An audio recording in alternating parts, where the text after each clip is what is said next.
From the creators who brought you RuPaul's Drag Race and $1 Million Listing, this is World of Wonders Wow Report. Things that make us go wow. Well, hello everyone, and welcome to another edition of the Wow Report here on Radio Andy. I'm Fenton Bailey from World of Wonder, joined by my compatriots in arms, my enablers, I don't know, James and James. Hello, darling. I love you. Welcome to your faith. And Tom Campbell, who seems to be, are you in intensive care or what's happening, Tom? No, I'm very healthy. I'm just sort of sleepy. Remember Madonna's Truth or Dare in Europe was called In Bed with Madonna, and this is the episode of In Bed with Tom. One of the best parties I ever went to was called In Bed with Boy George, and he just sat in a bed, remember, at area until about 9 a.m, and everybody would come and sit in bed with him and talk to him. Well, I'm horizontal, so come virtually spoon me, everyone. You got a kitty cat nearby. I saw it just crossing the lens there. Yes. That cat, bad luck. The truth is that today, I don't know if it's low pressure or not in LA, but like my cats are like hungover frat boys on a Sunday morning. Like they're just sprawled out. They didn't really wake up to eat. They're just lying around, and I've been influenced by them deeply. So I'm lying down. Well, yes, as you might have guessed, we're, of course, in seclusion during the continuing COVID crisis.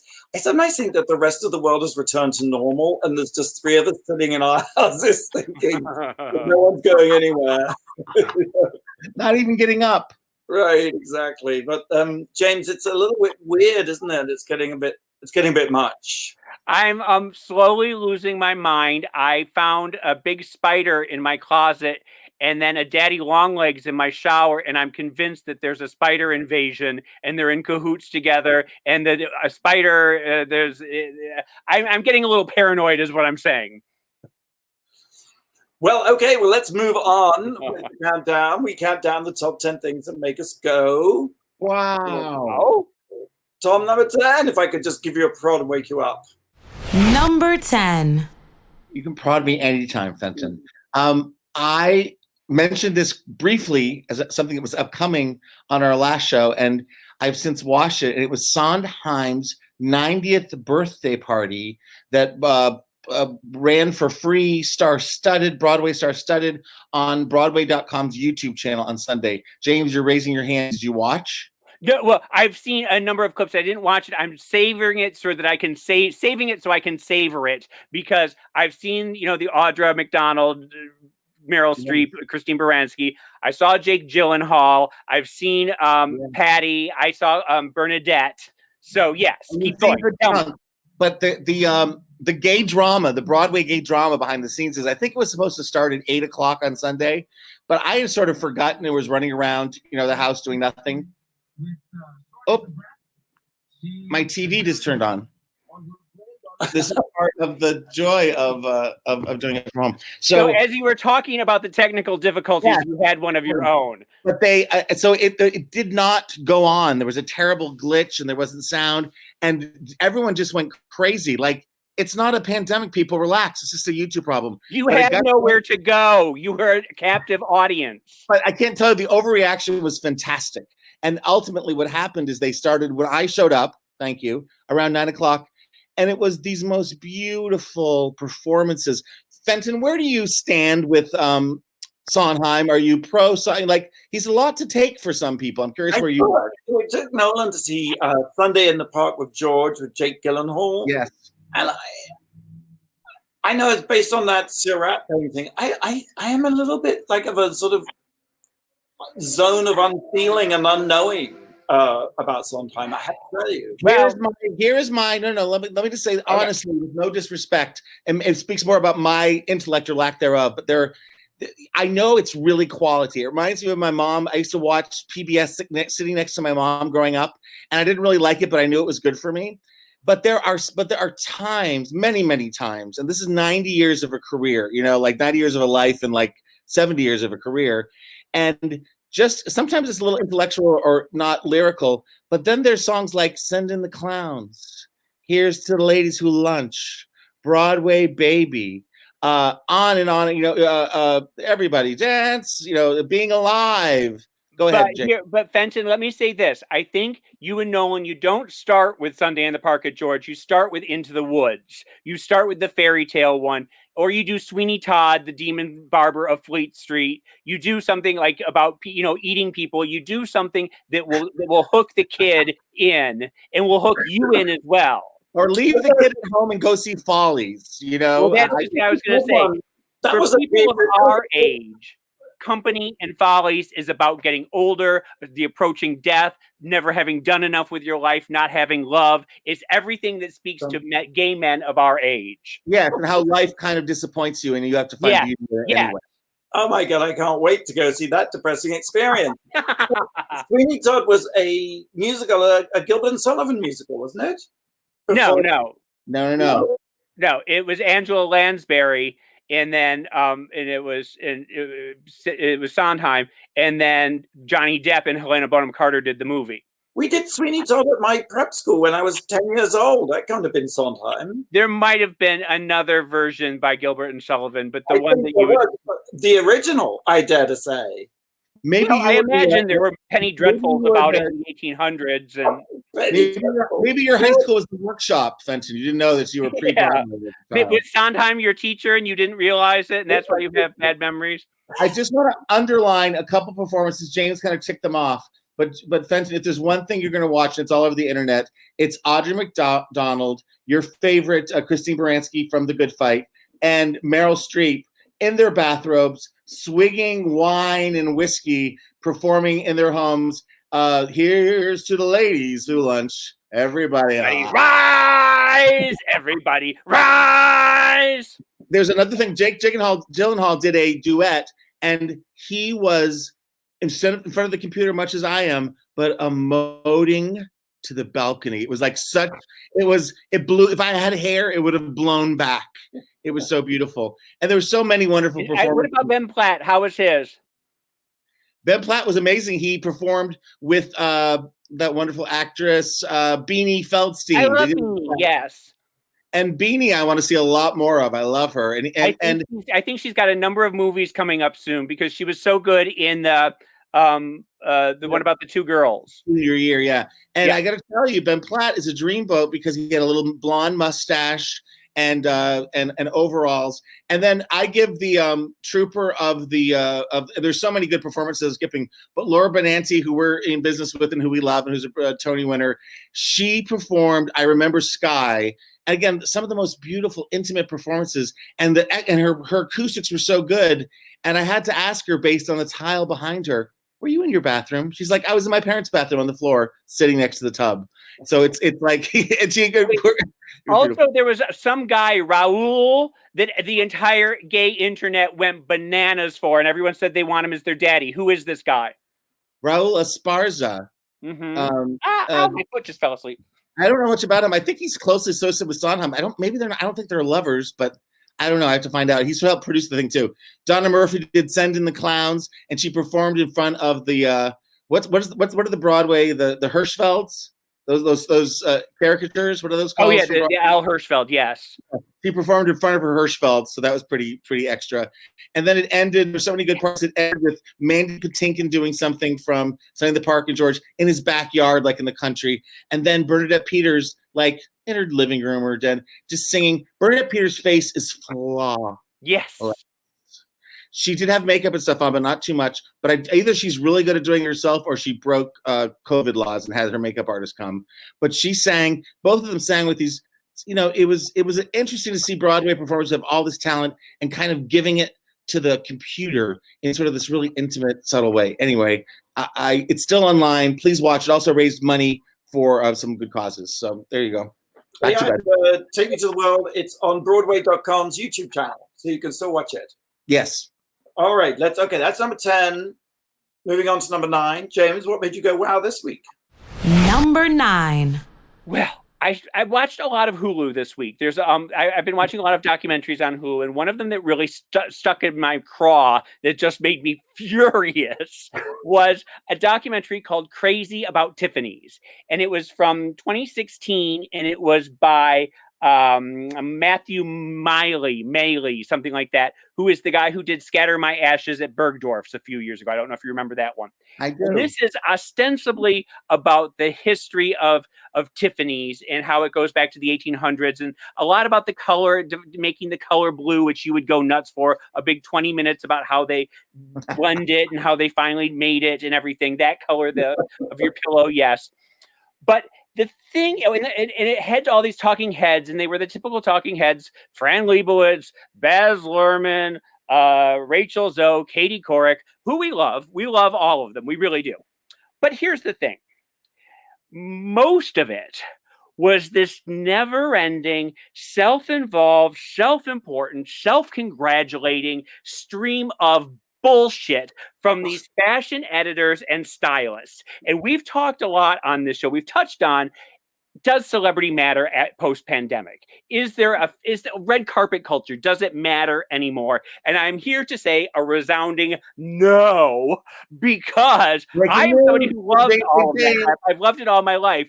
But when I say that these people are so full of themselves, and it felt so out of touch that after watching for 20 minutes, Jessica Biel put on some jewelry.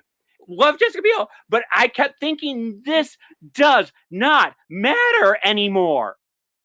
And we just lost Fenton. I've driven Fenton away.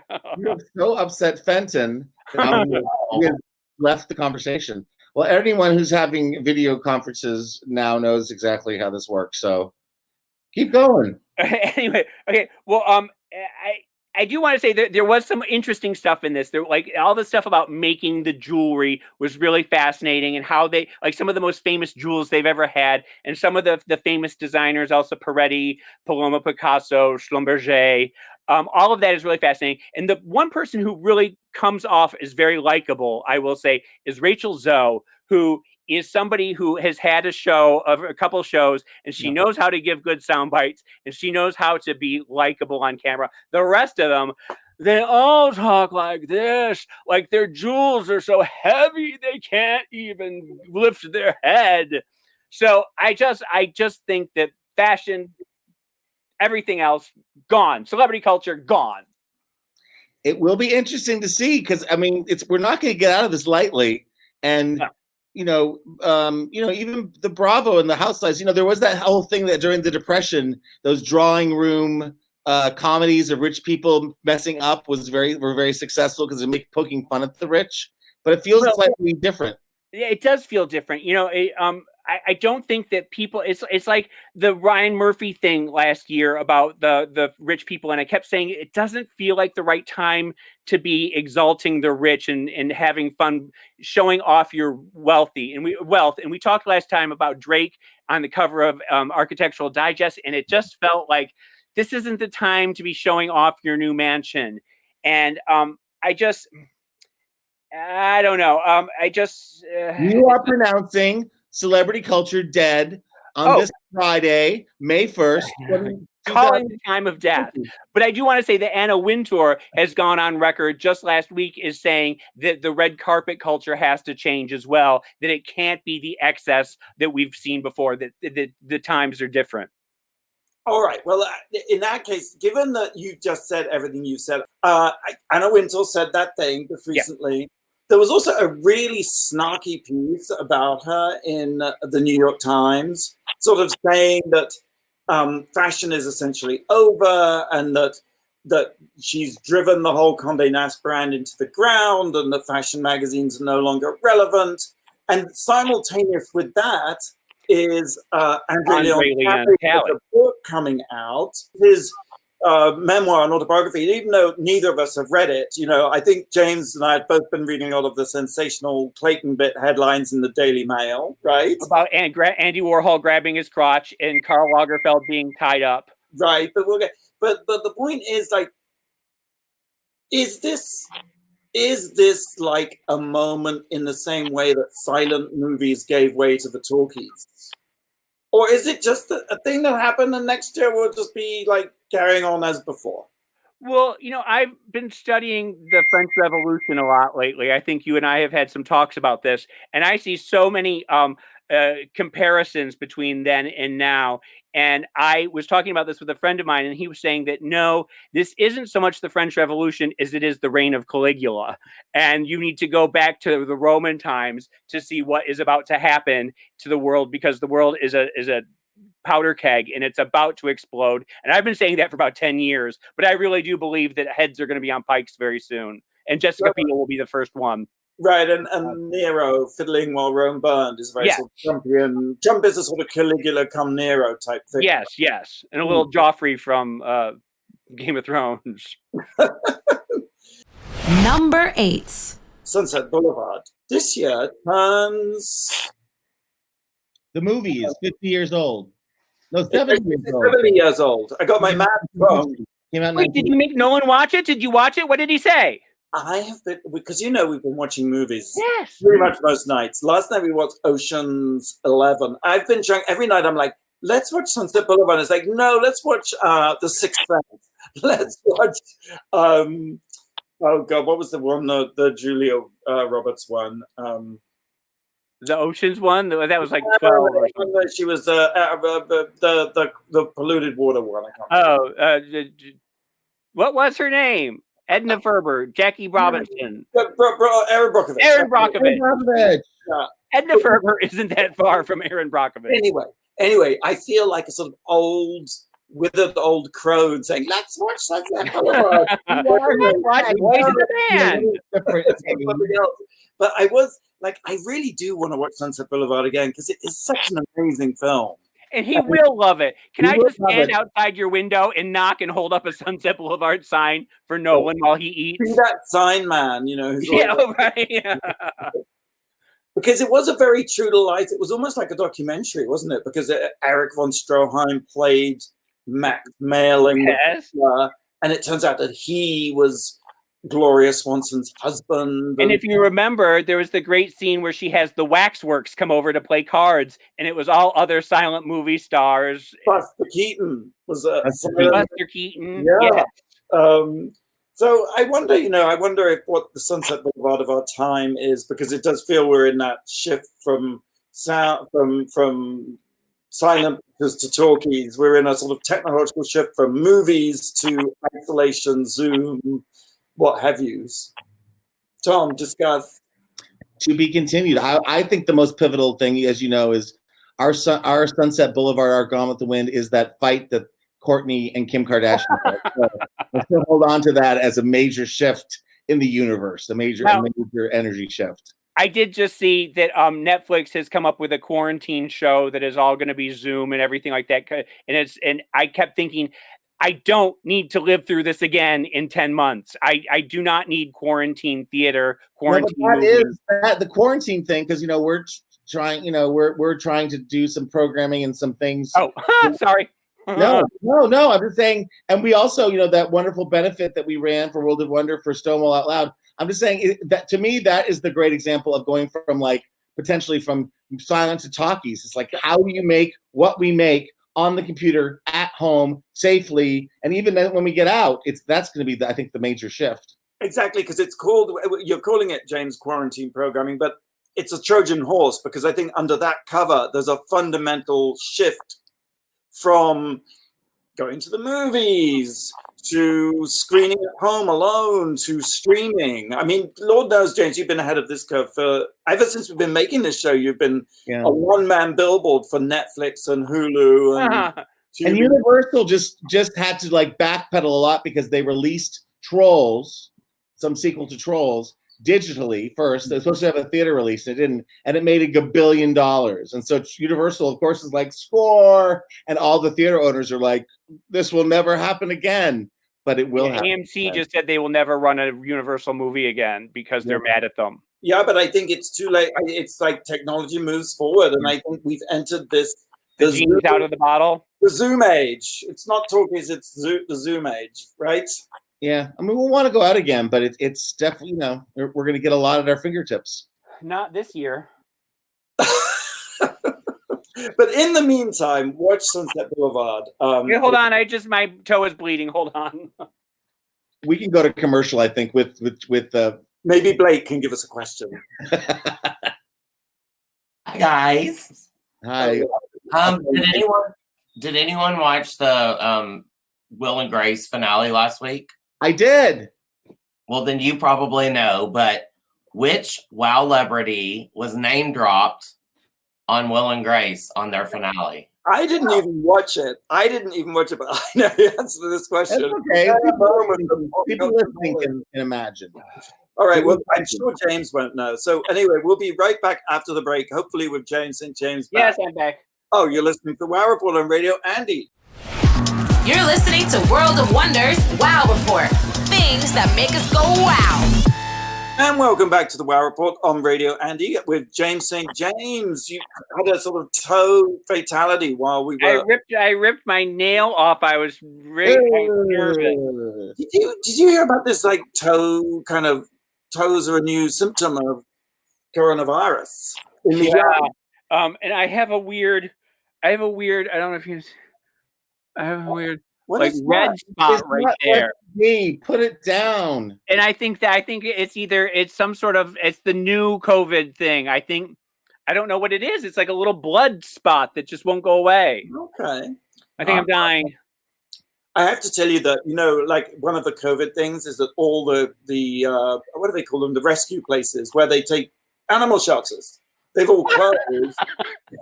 These people are just crazy about adopting pets during the virus. So we have a new puppy, and it's a dachshund. And I'm like, I was reading about dachshunds. You get the puppy, and then you learn about the breed.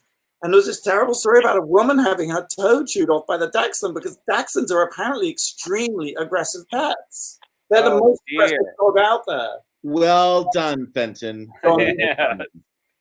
So I'll be on watching my extremities. Okay, back to the WOW Report. Blake, you asked us a question before the break. Yeah, last week on the Will and Grace finale, there was one of our WoW celebrities was name dropped. Who was it? Oh, well, obviously, everybody all together. 1, 2, 3. Michelle Visage. It was a great moment. They went to the theater. Will says to Grace, "Oh, look, it's Michelle Visage." And Grace said, Who's that? And he goes, "There really is a difference between gay people and straight people." It's a lovely moment. That's very good. Michelle Visage, by the way, has her own, speaking of coronavirus remote talk shows, she has her own talk show, James. I've been seeing, yeah. Launching on the BBC in May. And very exciting. Good for Michelle. That James is not resentful about that at all. That's wonderful. No. In fact, I love her the way she is conquering the conquering army. It's like Khaleesi in the Game of Thrones. Yeah, she's dancing on, and she's moving. She picked a territory and she just occupied it. Yes. And I've been watching all the years as she slowly starts, tweeting about the reality shows, and then she's on a reality show, and then she talks about the West End, and she's on the West End, and now she's got 2 talk shows. It's fabulous. A national treasure. And she certainly is. The show is called How's Your Head? Huh.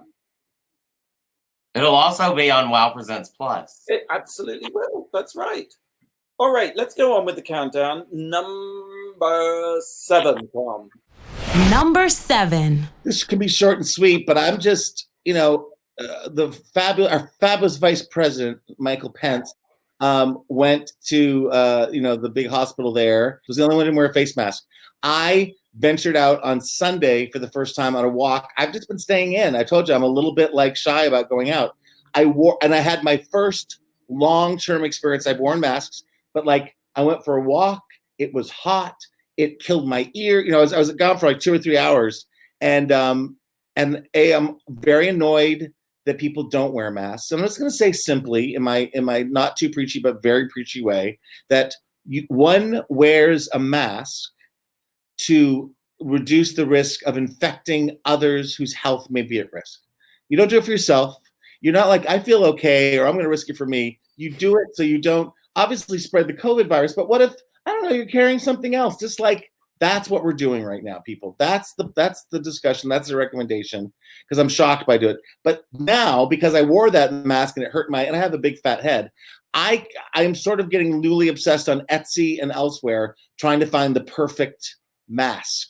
I have some, they haven't arrived yet. I have some that tie behind your head, which might be a little more comfortable than like, you know, going around your ear. I saw on the TV today, some young girl had designed one where it's like a see-through, because the scariest thing is not seeing a mouth or a smile, you know, or you're smiling, it's like the cashier and she doesn't even know.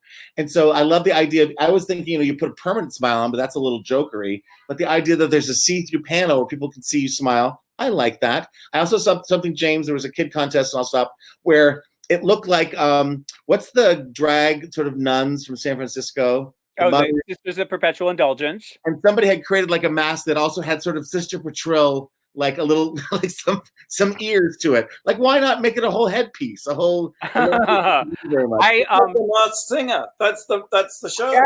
Yes. I just bought one from Asher Levine, who's a designer here in Los Angeles, and it's sort of a leather basket weave, like a black leather, and it really is very chic and very nice. And Michael Schmidt, James, is making these marvelous acrylic, sort of like almost like welders' helmets, but all out of plastic, like visors that come right over your face. That, I think, then, Tom, people can see your mouth moving, and they're sort of wrap around clear plastic. Yeah, he's been making those specifically for the hospitals, and he's donated over like something like 10,000 already. It's pretty fantastic. We did something about it on the WOW Report, but if you go to gasolineglamour.com, they make those and they rhinestone them as well, and it's sort of a clear thing, and it's very nice. And they have some sort of chic ones there if you want to check those out.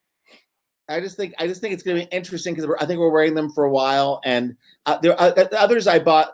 I bought them more like I would neckties, you know, like blue dots. So I'm trying to figure out the comfort level, and also just like, what do they say about me? And I'm becoming newly obsessed. So stay tuned for more fashion reports on face masks for me. And I just want to say that if you spent 2 hours and it was hot and it was uncomfortable and you sort of got the feel of that, imagine what the healthcare workers who are on the front lines, have them 12, 15, 18 hours a day. Imagine what they go through, and it gives you such empathy for them. Our ears were going to fall off, you know, it's just like. You see pictures of their faces with lines, their bruised lines from the mask. Yeah, God bless them. I just wanted to rip my face off. I was in a store. I had to go to the store. I put on this N95. Friends sent me an N95 mask, which is supposed to be great. But I really felt I was suffocating. And I was like, I just got to get out of there. Like, it felt just no good. I'd be useless. All right, number 6. Jane.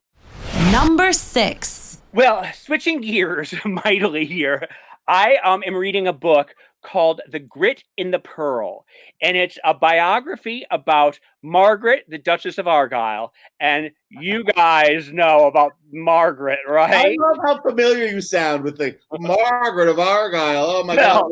We always tell you that Margaret was a bit of a handful. She was a nightmare.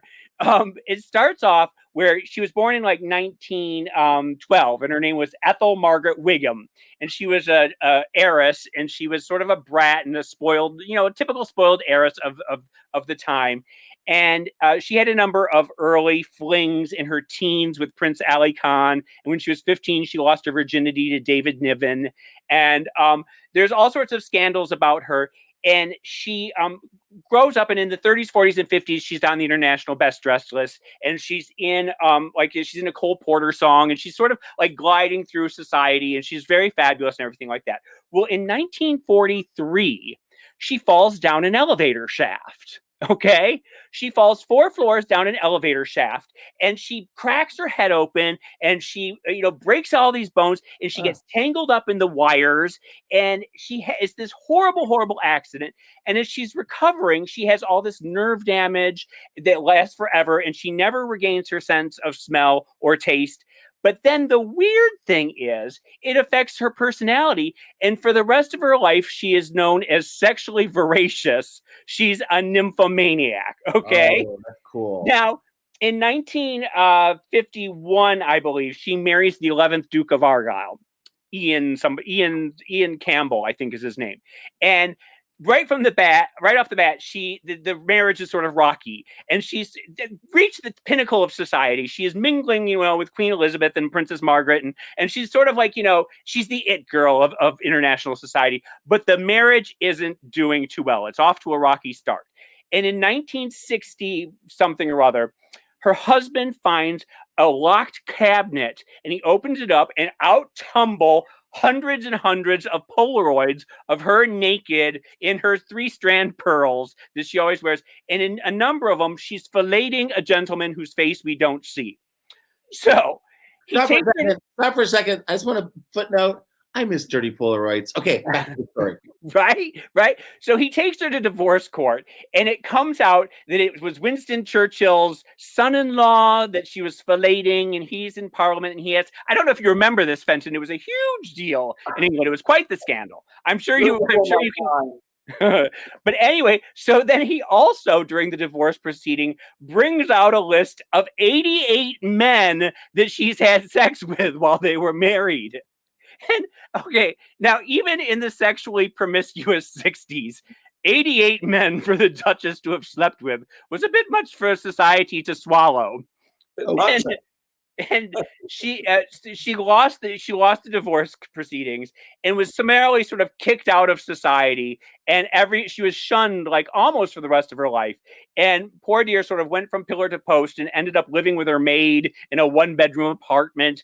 And there's just it's just this fabulous story about this woman who just, through no fault of her own, she fell down an elevator shaft. She had to have sex with 88 men. Did she later in life change her name to James St. James? Well, I am the Duchess of Gargoyle. Presumably she's no longer with us. No, she died, I think, in 91. There is a great, it was a talk show in the 70s or early 80s in England, and she's on it. And about halfway through, she's like, I'm bored. And she gets up and leaves, but she's still like in her tiara and like ball gown that she wore in the 50s. It's really good. And is this just a YouTube wormhole, or is this a book? Forgive me, I missed the beginning. No, it's a book. I wasn't able to, for about 6 months, I wasn't able to download anything on my Kindle. And I've had so much time that I was able to do a YouTube tutorial about fixing the glitch. So now I've been on this book kick, and I downloaded about 40 books. So love it. Have you got to the end yet? How does it? No, I haven't. But I've been looking at a lot of YouTube things about her and a lot of reading up on her. So sounds like you've got the best side of the book. Sounds like how the story ends is immaterial at this point. That sounds amazing. The Grit and the Pearl, The Scandalous Life of Margaret, Duchess of Argyll, available on Amazon. Number 5. Have you heard of these Olly gummy vitamins?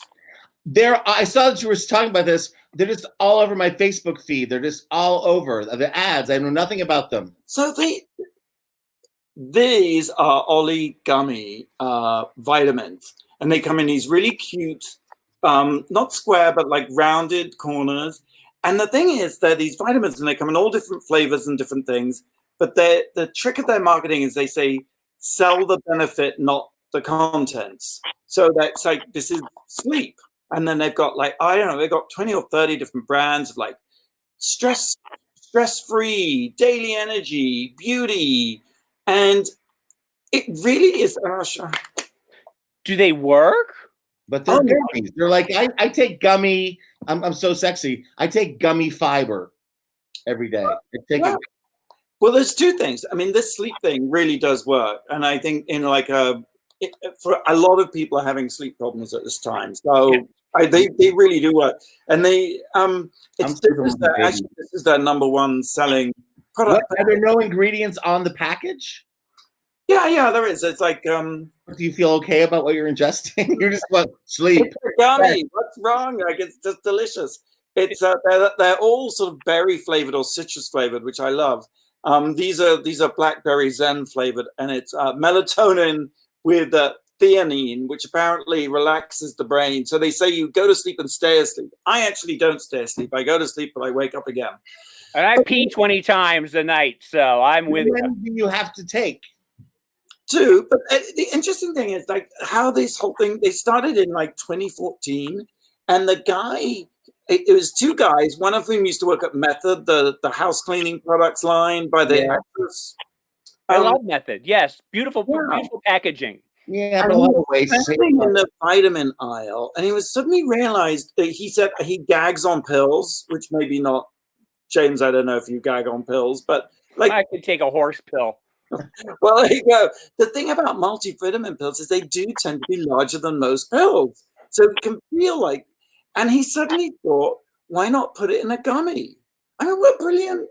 Just what a brilliant idea, because sort of multivitamins have always felt slightly worthy. You should take them, but they're just no fun. Right. And then you look at the rack, you don't know what A, B, C, and E, D, and F, and G do. So they're packaging them by their benefit. That's smart. And like I said, I needed to take forever my doctors have been saying, take more fiber. And I'm such an idiot because I'm like, well, I said to my at a certain age, you have to have that thing. And it was a beautiful woman. I said, well, what's fiber? And she looked at me like, you are a 50-year-old man who does not know what fiber is. I'm like, I know like broccoli, but like help me. But these gummy things are amazing because I was trying to take the scoops into the water and stuff, and it's disgusting. Yeah. Everything gummy, and I guess it really works. My doctor was like, oh, it totally works. But I have these new teeth, and I'm wondering if I can take gummies because won't they pull my caps off? No, they're very soft. Are your caps? The other interesting thing about them is that they actually contain quite a lot of sugar, 2 grams of sugar. But it's so brilliant the way they market it. They sort of skip over that bit and they're telling you all this like stress-free, beautiful complexion, and just like every time before bed, I like chow down on a bunch of different gummies. And they were just bought actually by I think Procter and Gamble or Unilever. Sorry, Unilever bought them a few years ago. But the other sort of counter thing that I thought was interesting was that they started off with a subscription only, online only thing, but now they're like, it's better for us to sell in stores. And they started out, they real crossover when Target did a 1-year exclusive. They were in Target stores, and they've just exploded ever since. And I think they're like some huge percentage now of the $38 billion vitamin supplement market. But just a brilliant idea. Just like make a gummy as a multivitamin. And in other words, the Wow Christmas gift this year is going to be a gift pack of gummies. That's going to be unique nerve and talent. That's right. We're getting out of the TV business. We're making gummies, charisma, uniqueness, nerve, and talent. Yes. All the things you need. Okay, let's take a break. Blake, have you got a question for us? I do. Mm-hmm. We were talking about Tiffany blue earlier. Yes. Blue is actually not the dominant hue in Tiffany blue. What color is? Oh, okay. You're listening to our report on Radio Andy. We'll be right back with the answer after the break. You're listening to World of Wonders Wow Report. Things that make us go wow. Welcome back to the Wow Report. I'm Fenton here with Tom and James and Blake. Blake, you had a question for us before the break. I did. James spoke about Tiffany's, the store earlier, and we talked about Tiffany blue, but blue is actually not the dominant hue when used to make blue, Tiffany blue. What color is? I'm going to guess green. Yeah. It's actually yellow. Oh. Huh. I wish I understood color theory. It's actually fascinating, but I did a little painting back in my youth, but let's not get into that now. Okay, we're counting down the top 10 things that make us go wow, and we have reached number 5, 4, 3, 4. Number 4. We've reached number 4. I tune into this just to see if you're going to hit the numbers. It's always so suspenseful. At number 4, the secret is out, you guys. RuPaul's Secret Celebrity Drag Race premiered last Friday. Second episode is coming this Friday. There's only 4 on the face of the earth, coincidentally, that have been produced. We made them last summer. It seems like a long time ago.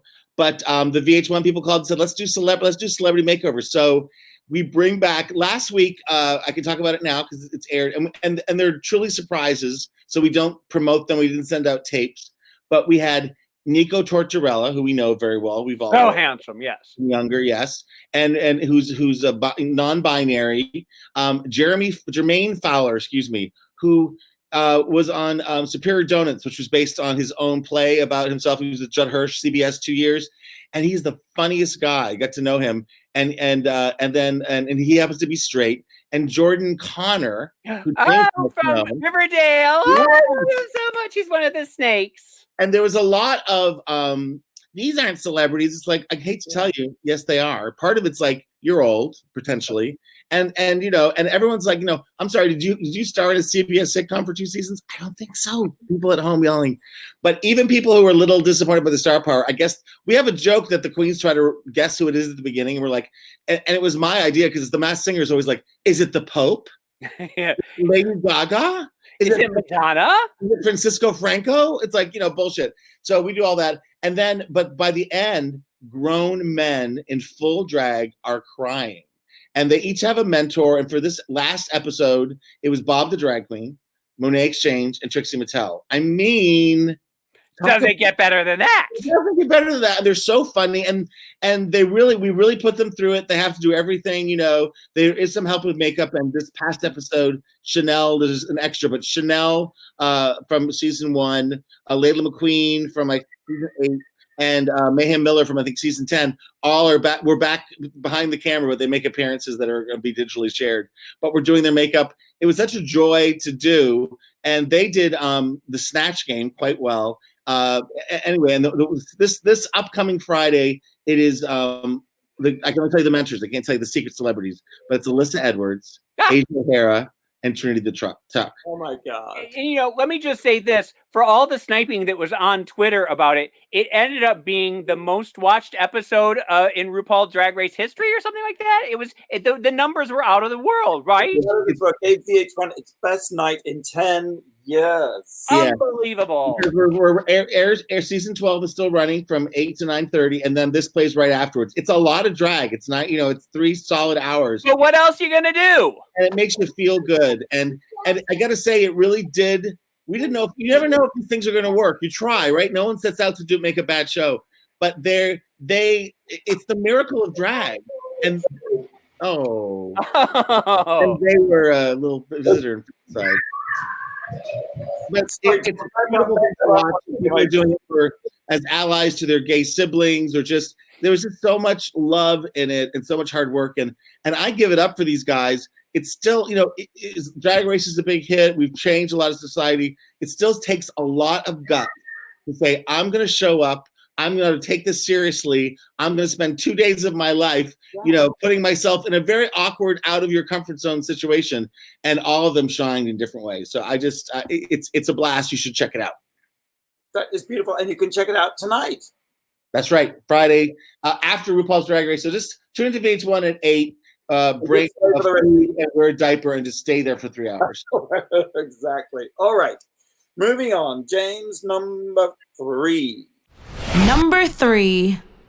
Well, that was a feel good, and now I'm going to make you feel bad. Oh, good. I was watching. Like I said, I was watching a bunch of Hulu this week, and I came across a movie that I haven't seen since 1989. I don't know if you remember this. It's called Shirley, Valentine. It was starring Pauline Collins, I believe was her name, and it was based on a West End play. And Shirley Valentine is a bored Liverpool housewife who spends her days talking to the wall. Hello, wall. How you doing, wall? Because she's so bored, and she has this abusive husband that she's making chip and eggs for, and he throws the chip and eggs and says, "We have steak on Thursday." And he's nasty, and she just has she's this sad sack woman who misses the girl that she used to be. She's 40 something and she's frumpy and life has passed her by, and she misses the girl who used to go out dancing with her friends. And she just, if you are a man of a certain age and you're in quarantine and you're watching do not watch Shirley Valentine, because I spent the whole time sobbing, saying, "I know, Shirley. I'm with you, Shirley. Life has passed me by. I am nobody. I am not appreciated by anybody." Is it fair to say you were thinking, "I am Shirley"? Yes, I was Shirley. Tom, you were definitely Shirley. Benton, you were Shirley. We're all Shirley at this point. You're a Sondheim song turned into Shirley Valentine. Well, there's a great song in the beginning about the woman I used to be. Julie, Joanna Lumley is in it. She's a high-class call girl. This is before Ab Fab. She's really fabulous. At some point, she has a friend who gives her 2 tickets to Greece. Or a ticket to Greece for free, and she leaves her husband and goes to this Greek island and sort of reinvents herself and refines herself and falls in love with a local Greek fisherman.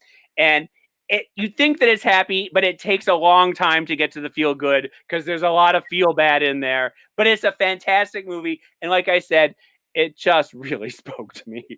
Because I thought, James, exactly as you started talking about it, I thought, yes, this is the one about the woman who finds her love in the Greek islands, like ABBA the movie or something. Yes, she goes and she's frumpy and but then she gets a tan and her hair stops being permed and she starts looking very nice and she's sort of.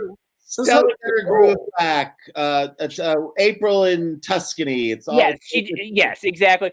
But like I said, there's still a lot of just that this poor woman has just been through the mill, and I am Shirley Valentine. Go watch it. You need to see this movie. Blake Benton, we need to find a Greek man for James. Please send me to a Greek isle. I need a Greek man. I thought we were going to send you to Uganda, James. I thought that was the idea. That's what. Yes, I would be there right now if you had only okayed that pitch. You do not want to be in Uganda right now. Anyway, listen. Okay, number two. At tape_measures. The new Instagram account that I discovered, it's out of Singapore, and all it is pictures of public seating and public lining up, queuing that's been reconfigured in the light of social distancing using tape. So a little bit like Soviet bus stops, but this is tape on the ground or stanchions or blocking things off to reconfigure public architecture for the age of social isolation. It is so interesting. You see lots of picnic tables with tape all around them, or lines outside stores with boxes or grids where we all have to stand now. And I thought it was so interesting because you remember after 9/11, all the layout of airports changed because they had to implement all this new security, and suddenly the whole thing you almost basically needed to rebuild the airport. And it sort of made me think, like, well, do we actually now need to rebuild everything to build in this social distancing? Because, you know, we're probably going to have to stay 6 feet or more apart for the foreseeable future. And like going to DragCon, for example, where everyone's packed in tightly, it's hard to imagine that. But it's this an Instagram account, tape_measures. It's just really fascinating. Tape measures, I love it. Well, it's interesting because I was reading an article the other day about this sort of think tank from Singapore and Brussels and Belgium, and it was all these like interior designers and architects and everything trying to figure out what the new normal is going to be for like office spaces. And they basically came up with the idea, all these brilliant Mensa people came up with the idea of cubicles. like we're gonna have these small sectioned off areas in offices, and it was like they just reinvented the cubicle. But they've said basically that open concept offices will be a thing of the past, and that in 20 years people will look at movies with open concept and be like, what the hell were they thinking? So I have railed against open concept offices for 25 years now, and I'm glad to see that we're back to cubicles. So I want you to get started right on that, Benton. The theme of the show is James was always right all these years. That's today's theme, just in case you're joining us late. I have been waiting for you to say that. I don't know how long you've worked at World of Wonder, but it's probably been about 25 years, and you've been railing about everything every day. Everything that happens, you've got covered. You're like, yes, I've been saying this for 25 years. I think that's it is going to be a new. I mean, it's hard, you know, when you think of the Spanish flu, things changed and then they didn't. You know, like things got. I don't know. Are we going to come out of this? I don't think it's going to be in weeks or months, but in years will we come out of it? And we think of like every restaurant now.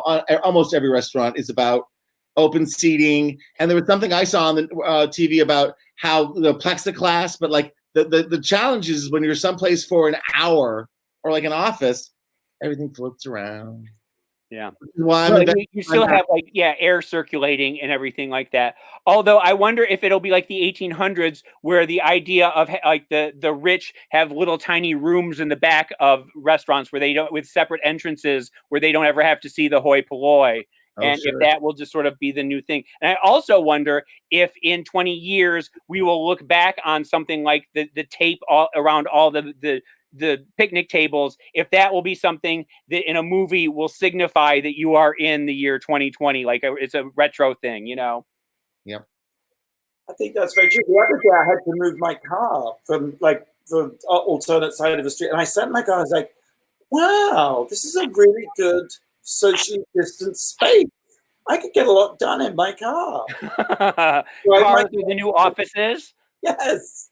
I think that's like, just make everybody's car the new office. We pay for parking at work anyway, and just make people park in the parking lot and just stay there, and then they go home. I've reverted back to being the runner almost. I'm like spend tons of time in my car, so I'm in parking lots checking my email and everything. Thanks. Nice, right? Well, wait a minute, though. I am living in a studio. Do not make me work in my smart car. I can't take it anymore. We've had a lot of video conferences with the network executives and things pitching stuff. And there was this one with a bunch of women who were all from home and all had their kids. And, that's such a different, as Benton knows, it's so different. But she said, I just came from my car where I had lunch alone.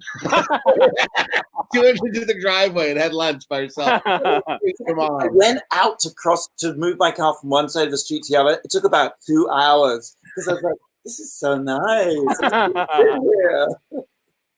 It's outside. All right, let's take a break. And then when we come back, we'll reveal the number one thing.